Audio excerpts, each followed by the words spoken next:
Key terms that you need to know about Azure Cloud Security. Continued. Also, please don't miss to check first 2 videos of the series. 31. Managed Identity. Managed identities for Azure resources provide Azure services with an automatically managed identity in Azure Active Directory. You can use this identity to authenticate to any service that supports Azure AD authentication without having credentials in your code. 32. Azure Purview. A unified data governance solution to manage and govern on-prem, multi-cloud, and software-as-a-service data. 33. Microsoft Viva Insights. It is a personalized recommendations that help you do your best work. 34. Azure Event Hub. It is a fully managed, real-time data ingestion service. It gives dashboard insights from the big data. 35. Application Gateway. A web traffic manager for web applications. It helps to route decision based on URI. 36. WAF.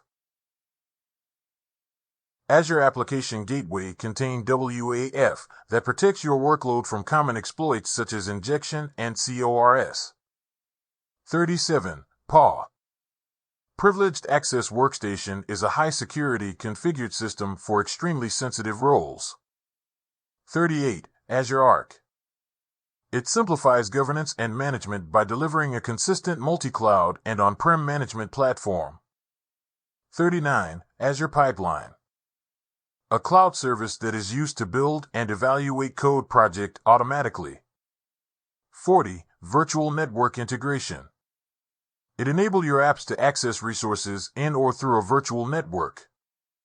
41. Kerberos. A protocol for authentication of service requests. 42. Sensitivity Level. DLP Policies uses sensitivity labels to identify sensitive information. 43. Azure Lighthouse. Enables multi-tenant management with scalability, higher automation, and enhanced governance across resources. 44. Management Group. It is governance scope above subscription. You organize subscriptions into management groups. It has a cascading effect. 45. Azure Security Benchmark.